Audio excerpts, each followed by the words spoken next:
couldn't find jobs during our budget crisis. And he worked with us and with Commission. The Commission granted Justin Riley's petition for reinstatement.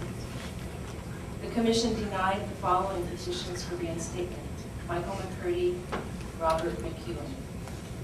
The Commission granted the following requests for reconsideration and sustained its previous decisions: Yasmin Aravala Leanda, Dwayne Flanagan, William Smith, Matthew Stone. The Commission discussed the following matters and accepted the recommendations of the Committee of Credentials in the matters of David Flint, Sue Melton, James Roberts III. The Commission discussed the following matters and rejected the recommendation of the Committee of Credentials in the matters of John Gomer Jr., Deborah Hinton, Guadalupe Serna. The Commission pulled the following matters from the consent calendar: Victor Mendoza and Karen Ritchie. Item 1J is new business, and the bi-monthly agenda is presented for information. Teacher, and it is really disturbing because that's my passion, and I really like working with challenging students, and we're overcrowded with challenging students. And during the period that I worked there, we had over 180 students suspended, kicked out of school, and this is why I think a lot of African American young boys aren't completing high school. I did not suspend one student.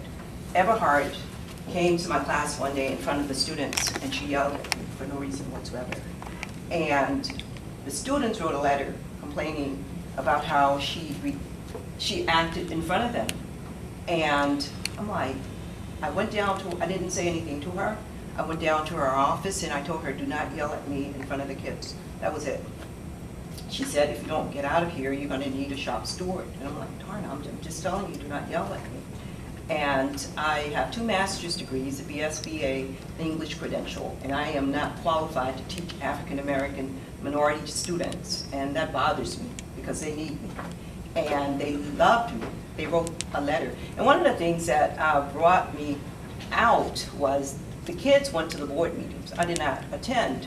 And one night I got a phone call from one of my students who I did not allow to go on a field trip because she used profanity in front of me. And I said, well, you won't be going on that field trip. And she called me a good teacher. She was on TV and she said, they're getting rid of one of our good teachers. And I'm like, wow. And I didn't let her go on the field trip. That bothers me, but the bullying that Eberhard does and the fact that you guys give us 3 minutes to talk, thank you. What bullying does lasts a lifetime. What she has done to me, I hurt the pain, the suffering, my passion for teaching, all of his education. I mean, what if one of you guys yelled at someone in here this morning? How would you feel? No difference. The color of my skin, it makes a difference. It's sad. You think of Trayvon Martin, think of Oscar Grant, think of the little girl who just had a tonsillectomy, a throat cut, kicked out of the hospital. You think of a little kid who can't get a transplant because she has a disability. Who's on these juries? Who's making these decisions? You look at a bully, something will eventually happen at Martin Luther King School. Because this woman, I walked in, the child told me, Miss Cooks, Miss Eberhard sat on me. She said, I told her to get her fat A off of me. I'm like, you know, I don't like profanity, but I understood her. I understood at the moment the child had been sat on, and if someone throws your daughter on the floor, pins her on the floor, 300-pound woman sits on your child, what would you do? What would you do? Thank you. 3 minutes of my time from San Francisco is all I get. I came from San Francisco to talk to you guys before. This is my life. This is my passion. And you let someone abuse a child and do nothing. what's wrong with this picture? But it's going on all over the world. I will always remember Trayvon and the others I talked about this morning. Thank you. 3 minutes of your time plus, just think, my life, my time spent in school, wasted because you have a bully, someone who does damage to 17 people in 3 months. Who has a problem? One person or 17? You guys think about that before you make a decision. Thank you. Thank you so much. Loretta Spears, please take The Spears, and I'm a guidance counselor turned social worker due to the consolidation process that I experienced the last school year at Dr. Martin Luther King. You have to excuse me, I'm not well this morning. I got up from my sick bed to come up here and let you know bullying and retaliation that I experienced my last year at Martin Luther King. It's emotionally damaging. I've worked with the district, and go back. I'm a product of San Francisco High School District. I attended junior high and high school, and credentialed in San Francisco, and have enjoyed and have an illustrious career. I was forced into retirement. I was denied contract rights, given a 30-minute lunch break, first at 10 and then at 2, with no other breaks throughout the course of the day. I feel like my rights were outdated, and something needs to be done to rectify the situation. Yes, my name is Carrie Clark, and I'm here representing the California Healthy Workplace Advocates and the Workplace Bullying Institute. I've been an educator in one capacity or another since I was in middle school. I taught high schools and universities, including MBAs at the University of Michigan and Nankai University in China. I have a master's. I've got skills for teaching second language students and all the coursework to qualify for an administrative services credential in California. More importantly, I understand categorical program funding, mostly because of the failures, categorical program funding and fund accounting. I understand I gave up on public education mostly because of the failures of this commission to hold one public school superintendent responsible for the reign of terror he heaped on his fellow educators up and down this state. Now I educate the media. Now I educate government agencies. I've spoken inside CalPERS, and I've been asked to address the EEOC. I now educate legislators and their staffs. I now educate governors and presidents, including this governor and this president. When I told Barack Obama that teachers were being bludgeoned in the field, he not only agreed with me, he told me this should be a hot-button issue. His wife was interested in working on contentious workplace issues. That family has a lot they'll still offer us. According to Mark Helsley, a 92-year-old former Sacramento school principal quoted in the January 20th SAC-B, fairness and due process are needed, but personal abuses must be curtailed. And it's rife right now. I work as a labor advocate. I have teachers and school personnel coming to me constantly.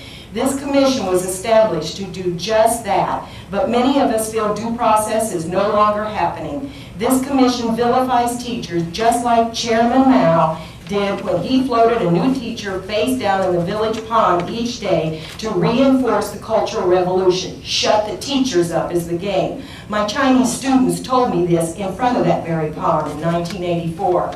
Though it took me from 95 to 2001, 7 long years of litigation, I finally convinced my attorney and the workers' comp carrier for the Washington Unified School District in West Sacramento that I was not going to sign a hush clause, which is why I'm here talking to you today. I was more than able to prove my serious and willful misconduct petition against then Superintendent David Miller.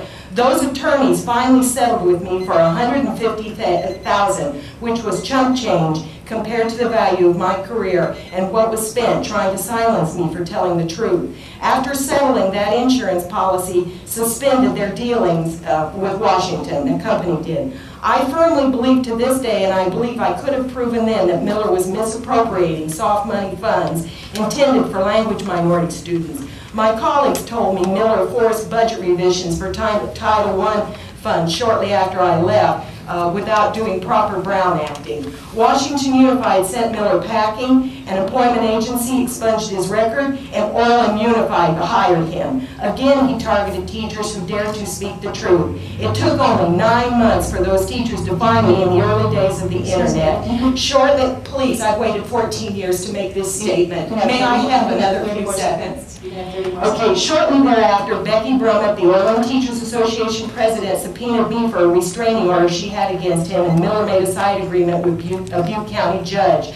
A code red would be announced for the PA system whenever he entered Becky's campus so the teachers could lock down their classrooms against the superintendent. Becky and I filed with this commission. Nothing happened. Though this man had credentials, the commission claimed his paperwork was under 2 different social security numbers and our complaint was expired. Apparently the commission didn't take us seriously, but Tim Cruz, a publisher of the Sacramento Valley Mirror, took it seriously. He tried to expose Miller, and then he went to Hillamar. Hillamar newspaper, and after 5 years came looking for me. Hillamar sent him packing and he ended up in San Mateo. San Mateo sent him packing right before his retirement, but after he trashed Debbie Nelson, who when her retirement came up, they said she was the heart of the school. They said he cried on his way outside the district office because he didn't get a dinner and a gold watch. But he built his mansion up on Puget Sound, or so the story goes. This man was running amok and everybody knew something was wrong with him, and we tried to tell the commission. My name is Betty Sauch, and I am a retired teacher from San Francisco Unified School District. I taught for 6 years at Martin Luther King Middle School. In the the spring of 2012, over 20 teachers, staff, and students went down to the San Francisco Unified School District school board meeting and protested about the tactics used by the administrator, Natalie Eberhard, and the vice principal at that time. In the fall of 2012, staff from Martin Luther King held a press conference out in front of the school. Consequently, at least 17 staff members were disposed of at that school through a variety of intimidating tactics and illegal maneuvers.